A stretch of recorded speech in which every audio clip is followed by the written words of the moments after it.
pelas causas. Agora, amados, esse é o momento mais importante que nós estamos nos referindo desde o começo. É a hora de sentar-se à mesa, porque o alimento vai ser servido. Amém ou não amém? Quem está com fome de Deus, diga amém. Então é a hora de você sentar à mesa e degustar, saborear mesmo o que Deus preparou, e é algo tremendo para nossas almas. Vá, por favor, comigo na carta do apóstolo Paulo aos Efésios, ou simplesmente Efésios, capítulo de número 4. Carta de Paulo aos Efésios, ou simplesmente Efésios, que é uma carta que Paulo escreve naquela ocasião para a igreja da cidade de Éfeso, né? Isso, por isso que chama Efésios, né? Porque os moradores de Éfeso eram os Efésios. Amém? Não contém nenhuma novidade, né? Mas tem pessoas que não sabem às vezes, né? Que nome que é esse, né? Então, carta aos Efésios, capítulo de número 4, e nós vamos ler o versículo apenas, é um versículo miudinho, bem pequenininho, capítulo 4, e apenas o versículo 27. Ele é bem pequenininho. Os irmãos encontraram? Algumas traduções vão dizer: não dei lugar ao diabo. A minha diz: nem deis lugar ao diabo, porque está completando algo. Os irmãos encontraram? É bem curtinho, né? Nem deis lugar ao diabo, na tradução que eu tenho, que é Almeida Revista e Atualizada, né? A Bíblia Ara.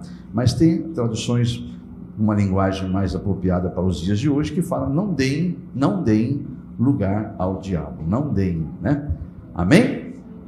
Oremos então, para que nós possamos entender o que o Santo Espírito tem para nós essa noite. Senhor Deus e Pai, mais uma vez unimos a nossa oração agora para clamar que a tua unção venha, Senhor, sobre os lábios deste que o Senhor ungiu para estar trazendo a mensagem, sobre os ouvintes, sobre os corações de todos que estarão ouvindo, tanto aqui no presencial, como também aqueles que estiverem ou nos encontrarão depois pelo gravado, através das plataformas do YouTube, Facebook e Instagram da nossa comunidade.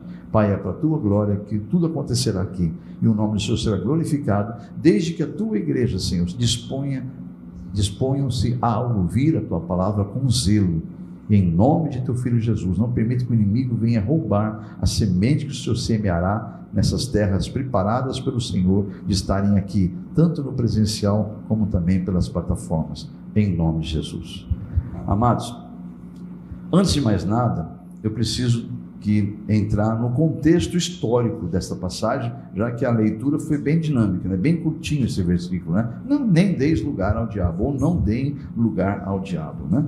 Vamos lá, Paulo escreve essa carta, vamos ao contexto histórico. Paulo escreve essa carta, como eu disse, à igreja de Éfeso, da cidade de Éfeso, aos Efésios, onde havia uma cultura muito forte de práticas de ocultismo, tais como magia, tais como superstições e tantas outras coisas que eu não vou aqui relacionar. Mas era uma cidade muito conhecida por suas práticas ocultas, e nela havia um grande templo mesmo, que era conhecido por toda a região, aonde se cultuava uma entidade denominada Artemis, que era uma figura, né, da cultura grega, que era adorada como deusa, né, Artemis, ou Diana na cultura romana. São impérios que passaram, né?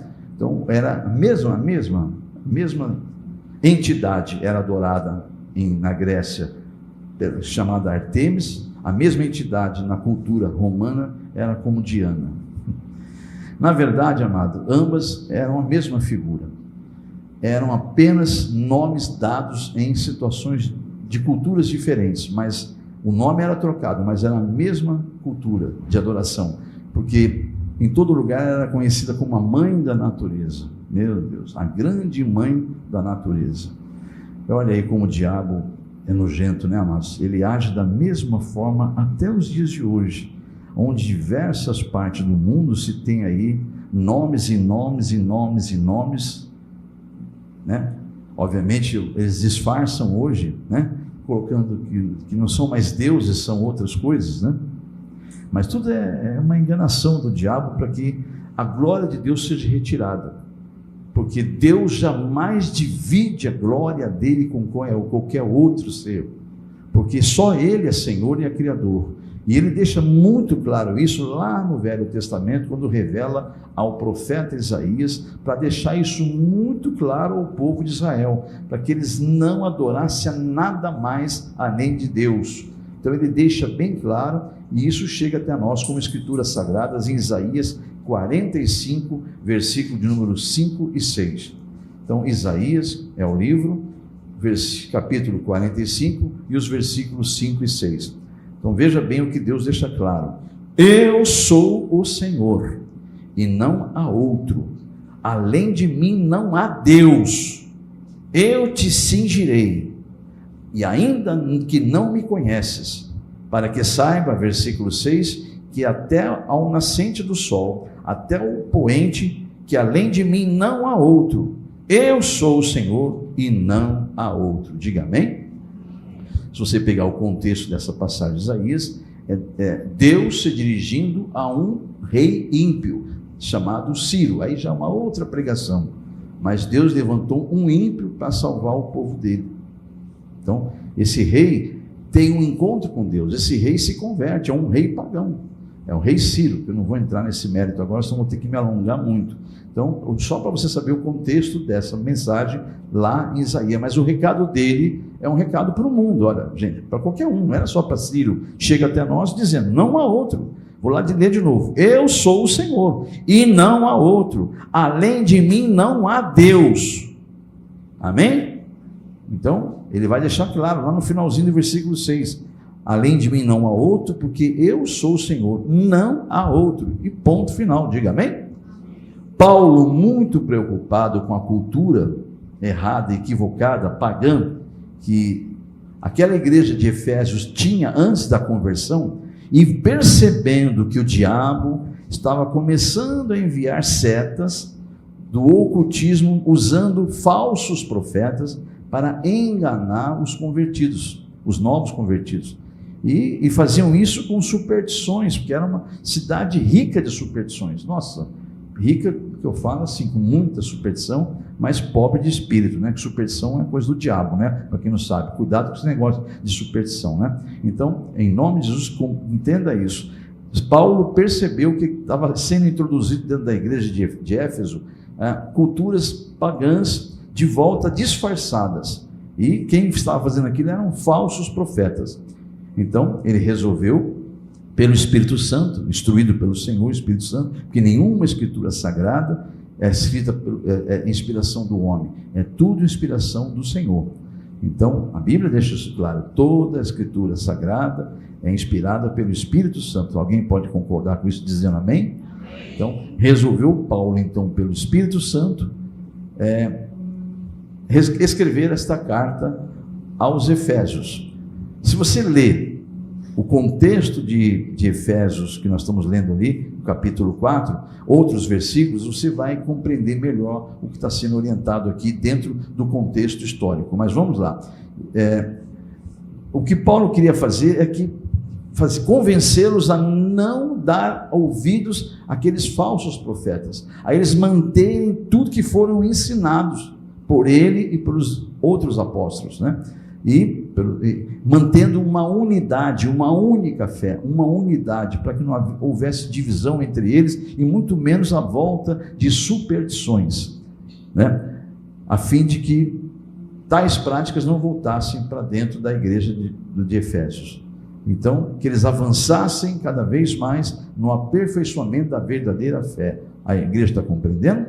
Amém? Então, deixa ele claro para aqueles cristãos que são todos membros de um só corpo, cuja cabeça é o Senhor Jesus. Vou até pedir que você vá comigo, voltando a Efésios, no capítulo 4, vamos ler alguns versículos a mais aqui, para esse contexto histórico, e depois para que o Espírito Santo possa nos instruir a entrar para os nossos tempos de hoje. Vamos lá, Efésios, porque tudo isso aqui vale para os nossos dias de hoje, amados.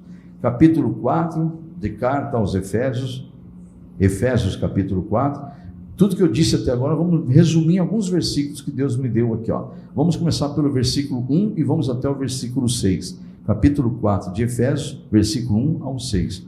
Então ele começa assim, nessa tradução que eu tenho: rogo-vos, pois eu, prisioneiro no Senhor, ou seja, escravo de Jesus. E ele fazia questão de falar que ele queria ser escravo de Jesus, ele não queria ser independente, tá? Quem dera todos nós cristãos entendamos o que é ser escravo de Jesus. É o melhor Senhor que pode haver. Amém? Não existe outro. Então, rogo-vos, pois eu, prisioneiro no Senhor, que andeis de modo digno da vocação que fostes chamados, com toda humildade e mansidão, com longanimidade, suportando-vos uns aos outros em amor. Versículo 3, esforçando-vos diligentemente por preservar a unidade do Espírito, que é o Espírito Santo, no vínculo da paz. Deixa eu ver até onde Deus mandou ler, até o versículo número 6, vamos ao 4 então. Há somente um corpo e um Espírito, como também foste chamado a numa só esperança da vossa vocação. Versículo 5, há um só Senhor, uma só fé, um só batismo. Versículo 6, um só Deus, Pai de todos, o qual é sobre todos, age por meio de todos e está em todos. Diga amém? Vá por favor ao versículo 13, vamos do 13 ao 16. Até que todos cheguemos à unidade da fé e do pleno conhecimento do Filho de Deus, que é a palavra, que é Jesus, a perfeita varonilidade, à medida da estatura da plenitude de Cristo, até que conheçamos Cristo como Ele quer, como devemos conhecê-lo, né? Versículo 14, para que não mais sejamos como meninos, agitados de um lado para o outro e levados ao redor por todo o vento de doutrina. Olha aí, preocupado com a doutrina das superstições e com aquilo que estavam tentando pregar dentro da igreja. Pela artimanha dos homens, pela astúcia com que induzem ao erro. Olha aí, ó, os falsos profetas, né? Os falsos pregadores. Versículo número 15. Mas seguindo a verdade em amor, cresçamos em tudo naquele que é a cabeça, Cristo. Diga amém? Paulo percebeu que alguns novos convertidos começavam a dar ouvidos àqueles falsos profetas, e algumas práticas antigas estavam tentando ser reintroduzidas na igreja de Éfeso. Misericórdia. Tanto é que ele segue dizendo naquela carta, versículo 17 agora até o 24, vamos ler a sequência aí? Isto, portanto, digo, e no Senhor testifico, que não mais andeis como também andam os gentios. Gentio aqui não tinha conhecimento, né, amado? Na vaidade dos seus próprios pensamentos. Versículo 18, nós vamos até o 24. Obscurecidos de entendimento, alheios à vida de Deus, por causa da ignorância em que vivem, pela dureza do seu coração. Amém, igreja? As pessoas só são ignorantes porque querem ser ignorantes pela dureza do coração. Deus está se revelando, está mostrando, olha quantas coisas que Deus está fazendo. Não quero saber. Então ele prefere e opta em continuar na ignorância, pela dureza do coração. Assim ele estava se referindo a todos os insensatos, né? Versículo de número 20. Mas não foi assim que aprendestes a Cristo, se é que de fato o tendes ouvido e nele fostes instruídos, segundo é a verdade em Jesus. Olha, ele colocando a questão de que muitos ouvem, mas não ouvem. Então, se é que realmente vocês estão aprendendo de Cristo, né, da palavra, né? Versículo de número 22, no sentido de que, quanto ao trato passado, vos despojeis, quanto à velha criatura, vos despojeis do velho homem, que se corrompe segundo as concupiscências do engano. Olha ele mandando você esquecer a velha criatura. E versículo 23, e vos renoveis no espírito do vosso entendimento. Versículo 24, e o último nós vamos ler para dar o contexto histórico. E vos revistais de um novo homem, criado segundo Deus, em justiça, retidão, precedentes da verdade. Diga amém? É nessa carta também, vocês vão lembrar disso agora, que Paulo instrui a igreja a entender que cristãos são imitadores de Deus. Diga amém? É nessa carta aos Efésios que Paulo leva os cristãos daquela cidade, daquela igreja, a entenderem que todo cristão tem que ser imitador de Deus. Tanto é que você vai lá no capítulo 5, no versículo 1, ele diz na sequência: sede, pois, então, imitadores de Deus, como filhos amados. Amém, igreja? Vá lá no versículo 14 ao 18 agora, por favor. Aí ele vai falar também para a igreja despertar. É nessa passagem que ele fala: desperta, ó tu que dormes, levanta-te entre os mortos e Cristo te iluminará. Olha aí ele falando, né, amados? Onde tem a luz de Deus não pode haver trevas, não pode voltar às trevas do diabo. Versículo 15: portanto, vede prudentemente como andais, não como necios. Necios é sem juízo, tá, gente? Não como necios, mas sim como sábios, tementes a Deus. Amém? Remindo é apressando, remindo o tempo, porque os dias são maus. E o versículo de número 17: por esta razão não vos torneis insensatos, mas procurai compreender qual a vontade do Senhor.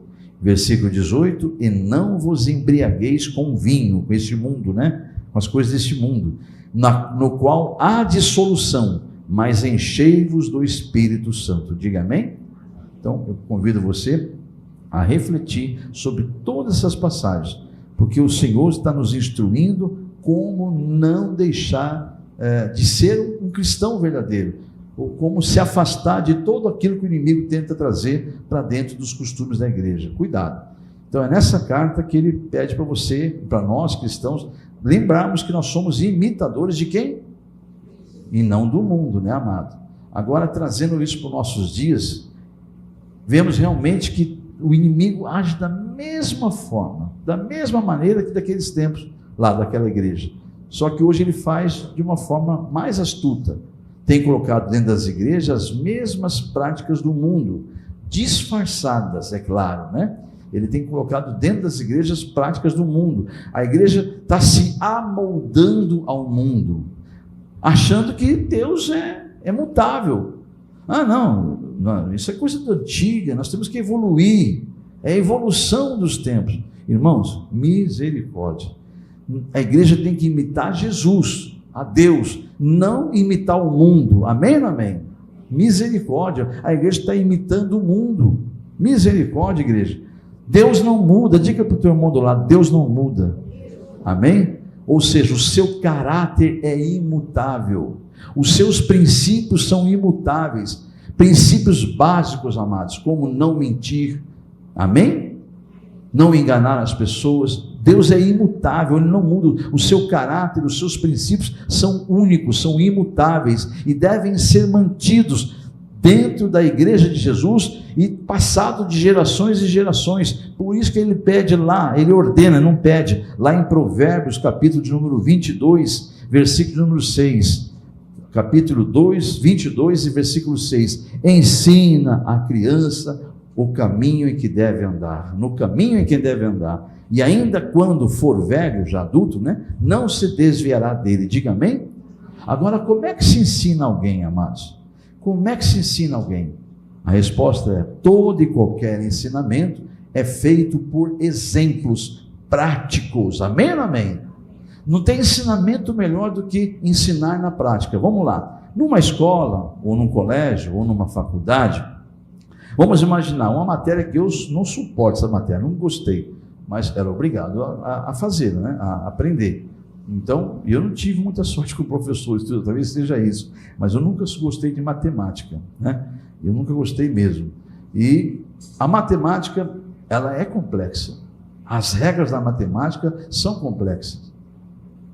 Mas o que um professor faz? Teoricamente, ele explica as regras. A regra disso é isso, isso, isso. Então, a teoria está aí. Agora vamos na prática. Ele vai pôr lá no quadro, ele põe no quadro problemas para se resolver dentro daquela regra. E ele ensina como se resolver pelas regras. Amém? Então não fica só na teoria. Está certo isso ou não está? Numa autoescola, existe um momento da teoria. Você pega um livrinho, não sei se hoje é assim, mas no meu tempo era um livretinho, né? Existe o momento da teoria, que você aprende tudo na teoria, depois você tem que ir para a prática. Só que antes de você ir para a prática, alguém te ensina a praticar. Esse alguém te ensina a praticar, praticando do teu lado, que é um instrutor. Amém ou amém? Primeiro que já chega até você dirigindo, já mostrando que ele sabe dirigir, amém? Te dá um trancando de idade já. Depois ele fica do teu lado, porque você tem confiança no teu instrutor, porque você já viu ele dirigindo, amém? Vocês vão estar compreendendo isso aqui, isso não é loucura não, mas são tudo metáforas que Deus trouxe na revelação desta palavra. Por quê? Porque é assim que tem que ser. Uma criança só vai aprender se você ensinar, se você mostrar como é que faz. Como é que você quer ensinar o caminho que uma criança deve andar, se você não faz o caminho para ela ver?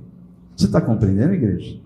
Então como é que vai ser isso? Como é que serão os filhos dessa geração que acha que é só na teoria o negócio? Não, é bom, olha, é muito bom congregar. Filho, tem que congregar é maravilhoso, tem que congregar, até porque a Bíblia diz para a gente congregar, para congregar, você tem que ir para a igreja. Pode ser que por temor, por medo, não te responda, mas deve sair assim, nem ele, nem ela vai para a igreja. Entendeu? O que você está ensinando para o teu filho? Né? Se você troca cultos por momentos que ele vai ver, que ela vai ver, cultos que ela sabe, o que ele sabe, que você deveria estar lá, e você mostra que isso não tem problema. Então, sabe, e começa isso a virar uma rotina tão grande, que a criança cresce, ou o adolescente cresce achando que isso não tem problema. E é você o culpado, porque você ensinou assim. Você não ensinou o caminho que deveria andar. Na prática você não fez nada. E na teoria você tenta forçar uma situação. Vamos lá. Como é que o teu cônjuge vai querer ir para a igreja se você, lá na igreja, o dia que ele foi com você, ou ela foi com você, porque cônjuge aí não é sexo, nem homem, nem mulher, não estamos aqui, tanto faz, né? Às vezes o marido é, a mulher não é. Eu já vi vários casos assim, né? Ao contrário, acontece na maioria dos casos, a mulher é e o marido não. Mas como é que ele vai ter interesse de buscar Deus se ele for um dia com você na igreja, ficou só te observando? Ele não estava nem ouvindo a palavra, só estava te observando, ou ela te observando. Olha a cara que ele faz, olha a cara que ela faz. Olha só, não é nada disso em casa. Como é que você vai querer que alguém se converte na sua vizinhança se você sai com a Bíblia para ir para o culto, mas você só ouve teus gritos, os palavrões saem da tua boca? Como é que você quer que o teu vizinho respeite a tua fé? Você está compreendendo, igreja? Como é que você quer que no seu trabalho alguém respeite a sua fé, se você não se dá o respeito? Por isso que aqui esse exemplo ensina a criança, é tudo, envolve todo o seu meio social. Você é um cristão, a Bíblia diz, sede, pois, imitadores de quem? De Deus. Deus faria essas coisas? Ireis, mas não pequeis. Aliás, a passagem que nós lemos lá no começo, que é justamente aquele trechinho pequenininho de carta aos Efésios, é isso que está querendo dizer ali, ó. Não coloque o sol sobre a tua ira, não deixe que a tua ira fique exposta. Tem gente, amados, que, meu Deus do céu, eu tive que receber uma mudança aqui na minha vida. Eu tinha esse mal, eu já confessei isso, não tenho medo de falar, e pessoas sabem disso, na minha família, pessoas que brincavam comigo no futebol, quando eu gostava, eu brincava de futebol. Eu era uma pessoa totalmente diferente no futebol, e era uma coisa totalmente diferente. Até que um dia o senhor falou lá, você quer insistir então ser diferente? Então tá bom. Aí ele foi lá um dia, rasgou ele rasgou, porque não tinha motivo nenhum para rasgar, rasgou o maior músculo do corpo humano, o maior músculo, é um músculo que foi rasgado em 2,5 centímetros, e segundo o médico na ocasião, foi a mesma lesão que teve um grande jogador famoso, e que ficou 6 a 8 meses para se recuperar. E ele falou, só que ele é atleta, você não é. Você pode esperar que, se você se recuperar, 1 ano e meio, 2, nunca mais eu me recuperei.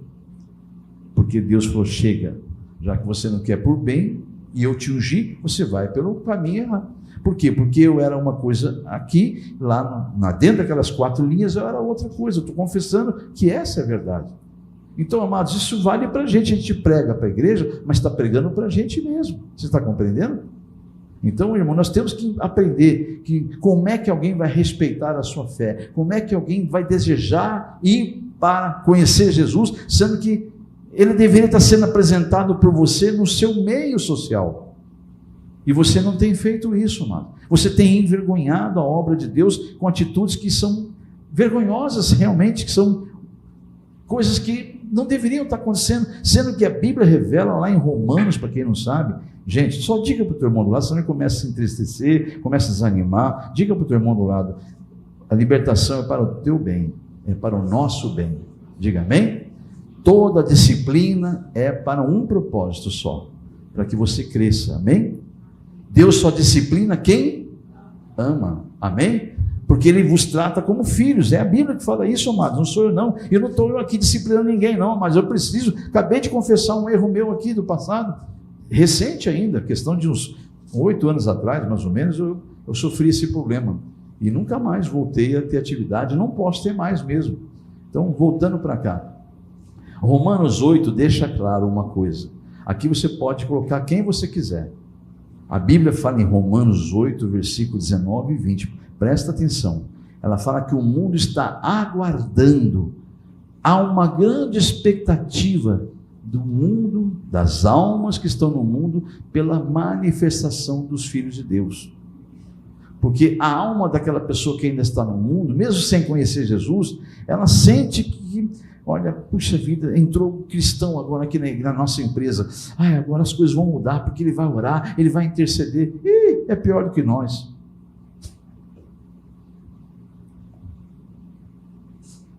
Pensou, irmãos? E olha só, a Bíblia revela, capítulo 8, versículo 19 ao 20, há uma ardente expectativa, da criação, de toda a criação, aguardando a revelação, outras traduções vão dizer a manifestação dos filhos de Deus, porque um filho de Deus deve fazer o quê? Imitar a quem? A Deus.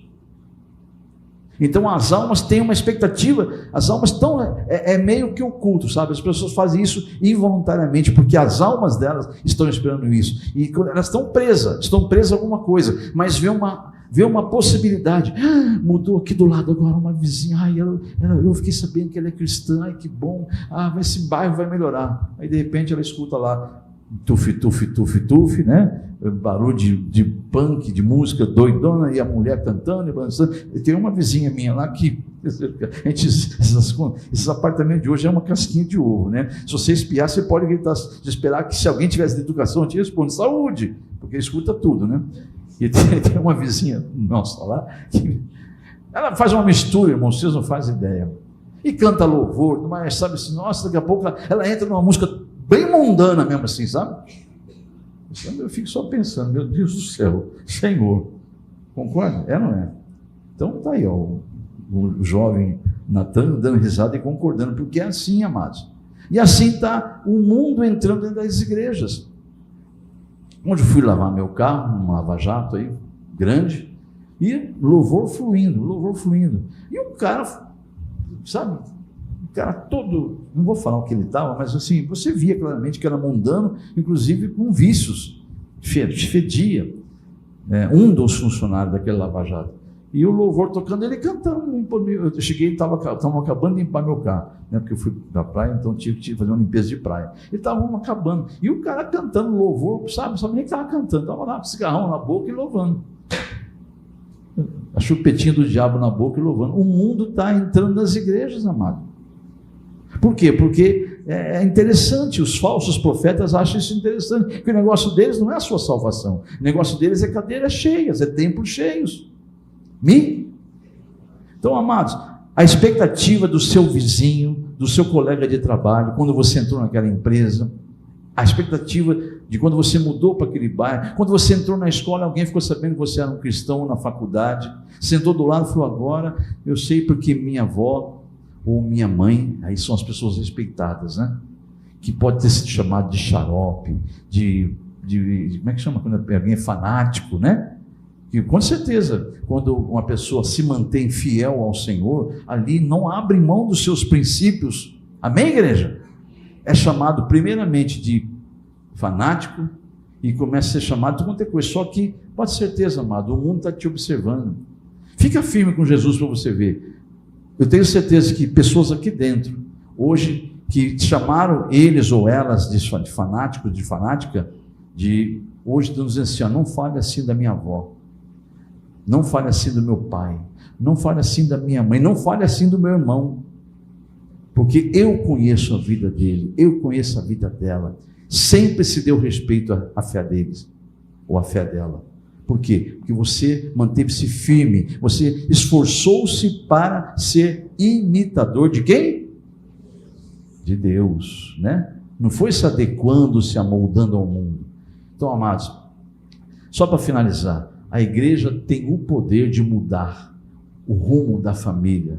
A igreja de Jesus tem o poder de mudar o rumo do país, de toda e qualquer circunstância onde o seu meio está, pelos seus lábios, pela sua boca e com a sua atitude, com as suas mãos, em você praticar o verdadeiro evangelho. A igreja tem autoridade para isso, amados, porque eu, disse o Senhor Jesus, vos dei autoridade para isso, amém? Sob todo o poder do inimigo, e nada, absolutamente nada vos causará dano algum. Amados, então que nós possamos, em nome de Jesus, ensinar e mostrar qual é o caminho que leva a Deus. Só há um caminho, a palavra de Deus, Jesus. Não há outro caminho que leva a Deus, amém? E é tudo que os coaches não fazem, porque eles pegam, por exemplo, um contexto de Filipenses mesmo, outra carta lá de Paulo, eles pegam lá esse texto aqui, ó, Filipenses 4, 12, olha o que o coach faz. Vou imitar um coach aqui agora, capítulo 4 de Filipenses, versículo 12, versículo 13, tudo posso naquele que me fortalece.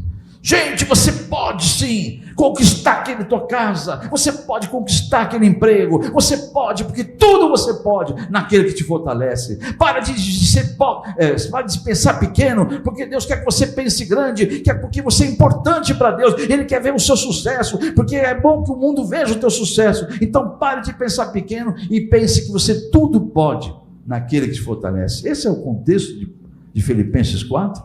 Não. Um versículo antes dá o contexto todo. Paulo diz no versículo 12, Efésios 4, 12, tanto sei estar humilhado como também ser honrado. De tudo e em toda circunstância já tenho experimentado tanto de fartura como de fome, assim de abundância como de escassez, porque tudo posso naquele que me fortalece. Esse é o contexto, amados. Esse é o contexto e esta é a verdade. Então, amados, em nome do Senhor Jesus, em nome de Jesus, voltando agora lá a Efésios capítulo 4, versículo 27, quando nós abrimos essa palavra, Efésios 4, 27, não deis lugar a quem? Ao diabo. Não deis lugar ao diabo. Se você pegar o original e buscar fazer um estudo do texto original, que é em grego, não deis lugar ao diabo, essa palavra lugar significa oportunidade, não dê terreno, amém? Não dê brecha, não dê oportunidades ao diabo. Sabe por quê, amados? Porque tudo que você faz, não estando dentro da Bíblia Sagrada, são brechas que você abre para o diabo agir, e ele só está esperando uma pequena brecha para destruir, matar e roubar. É isso que ele faz e sempre fez. Então, amados, vou dar dois exemplos, um positivo e um negativo. Obviamente não citarei nome, mas eu tenho testemunhas aqui dentro que vão saber do que eu estou dizendo. Anos atrás eu tinha um ônibus e passava em vários bairros, então não estou citando nenhum bairro aqui, amém? Eu vinha de Cambé e vinha pegando, lá do Jardim Bandeirantes, Novo Bandeirantes, e vinha, ia lá na Zona Norte, depois descia pela aquela, que hoje eles ampliaram lá, mas era um descidão que tem assim, tem uma ponte que o pessoal até gritava, o pessoal passava rápido, quando o pessoal gritava, brincava, a gente vinha fazendo festa para a igreja, descia aquele ônibus lá, depois o Edson, o Ratinho, ele pegou o volante, né? Mas era eu que fazia no começo, aí passava na Vila Iara e também pegavam o restante de pessoas e vinha para a igreja com um ônibus cheio de pessoas, né? Enfim, fazíamos isso aí. E um desses bairros, que agora você não precisa falar qual é, eu estou falando de Cambé, tudo. Então, um desses bairros havia uma família muito grande, uma família grande, em que o pai, a mãe e um monte de filhos, tudo pequenininho, parecia uma escadinha assim, Irmãos, esse pai tinha um vício, bebida. E todo o problema naquela família era a bebida. Era a bebida. E aí, uma das pessoas começou a congregar aqui e falava: o senhor me ajuda nisso em casa? Ajudo. Por favor, me ajuda a buscá-los para Jesus, porque eu sei que eles vão se perder se nós não estivermos firmes. Vamos lá ajudar. Então marca um dia que eu vou lá. Fomos lá, fizemos campanha, falava, havia lágrimas que saíam da pessoa, e naquela maior luta, começamos a trazer um ou outro, aquela escadinha, vinha tudo para a igreja. Vinha para a igreja na escolinha bíblica, tudo aquela escadinha vinha para a igreja. Resumindo, esse é o exemplo negativo. Mas, aquela mesma pessoa que me pediu que ajudar, não se ajudou, porque essa pessoa não permaneceu firme com o Senhor e começou a fazer tudo errado. E a própria família viu, então, estava indo porque via nela uma possibilidade, aquela expectativa ardente, de repente parou, esfriou, porque os comportamentos daquela pessoa em casa não eram um comportamento de uma cristã. E aconteceu o quê? Começaram a acontecer as coisas. Um belo dia eu estou passando a pegar o bairro, um dos bairros, e senti falta da família, que era, cadê a família? Não está indo. Não estão indo hoje, não vieram para o ponto. Tá bom. Desço, e quando eu estou passando, vindo para a igreja, ou vindo para outro bairro, eis que eu vejo aquela família a mais ou menos uns 2,5 km, 2,5 km, estou calculando mais ou menos, que tem noção de quilometragem, né, irmão? Nós dirigimos, a gente tem noção, né? De quanto quilômetros? Uns 2 km, 2,5 km de distância do estádio do Café. E a igreja é aqui, caminho para o estádio do Café, do lado. Para quem não conhece a igreja, nós estamos a 500 metros do estádio do Café. E naquele dia estava tendo um evento de futebol de um grande time paulista que estava aqui. E eu estou vindo para a igreja, não, cadê a família? Não veio, tá, vamos lá, fazer o quê? Vamos orar, deve ter acontecido alguma coisa, amanhã eu vou procurar saber, não precisa ir nem ser amanhã. Eu passava com o ônibus, eis que eu vejo aquela cena, o pai e a mãe e toda aquela família, tudo uniformizado com o uniforme do time, tudo indo para o estádio do Café a pé, porque eles não tinham veículo, a pé. Qual foi o moral da história? O moral da história é que as crianças daquela família viram que os pais, começando por eles, ao invés de estar cultuando, que o ônibus passou, acabou de passar, olha o ônibus da igreja. O que eles aprenderam? Tanto faz, vai lá quando quer. Amém ou amém? Moral da história, 2 já foram mortos. Uma se prostituiu, enfim. Você está compreendendo, igreja? Passaram-se muitos anos, eu estou falando isso aí lá atrás, quando eu dirigi o ônibus. 2 já foram mortos, e uma se prostituiu, e o resto eu nem sei como está. Recente, vamos para o caso positivo recente. Ô pastor, olha, eu ia pedir sua permissão para não ir no culto. Mas está me ligando para não ir no culto? Aconteceu alguma coisa? Não, é que eu queria muito assistir a final do campeonato tal com meus filhos. Mas você vai lá? Não, eu vou assistir em casa mesmo. Espera um pouquinho. Vamos lá, vamos colocar as coisas no lugar. Tal. Você acha certo fazer isso? Como é que os seus filhos vão ver essa situação? Se coloca no lugar deles. Tá. Daqui a pouco a pessoa responde: o senhor tem razão, pastor. Esquece que eu falei, peço até perdão. Estou indo ao culto. Esse é o positivo, porque a pessoa caiu em consciência. Ela recebeu a seta, mas ela não aceitou a seta, porque houve um conselho e ouviu o conselho. E aquela família cansou de ouvir o conselho. Eu fiz campanha dentro da casa, além de vir para a igreja, eu trazer, ainda fazia campanha na casa. Então a pessoa não ouviu porque não quis permanecer na ignorância por causa da dureza do seu coração. Então está aí. Então esse é o fechar as brechas. Esse segundo exemplo é real, aconteceu aqui na igreja e bem recente. E eu tenho testemunho que estou falando aqui agora e sabe disso aí. Esse testemunho mostra 2 testemunhos. Um péssimo exemplo em que, infelizmente, os filhos estão tudo perdidos. Estão todos perdidos, todos, irmãos. Não tem um que está seguindo o Senhor. Não tem nenhum. E esse outro exemplo bem recente, eu não sei como vai ser daqui a 10 anos. Eu espero que não. Eu espero que se mantenha firme nos propósitos até a volta de Jesus, porque só o fato de tomar essa atitude e pedir perdão de ter me consultado de faltar, já mostra que a pessoa tem no mínimo temor a Deus. Amém? Então, amados, esse é o segundo exemplo que realmente vale a pena a gente entender que ser tentado nós todos seremos a todo tempo, que o inimigo está aí para isso. Agora, aceitar a tentação, dar lugar, dar oportunidade para o diabo. Ele ganhou a oportunidade, o ônibus passava e está todo mundo vestido com o mesmo uniformezinho, todo mundo lá. Gente, era até engraçado de ver. Eu lembro a cena, eu dou risada e ao mesmo tempo choro por dentro.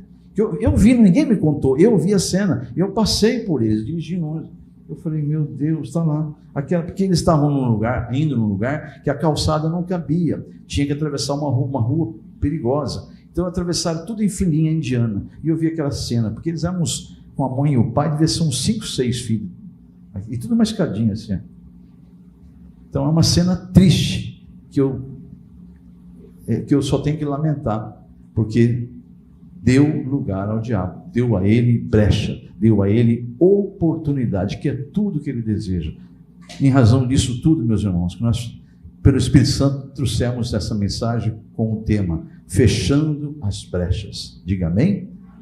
Não sei qual é a próxima tentação sua, não sei o que o inimigo fará para impedir você de cultuar o Deus vivo, tá? Não sei o que ele fará, mas eu te oriento, feche as brechas.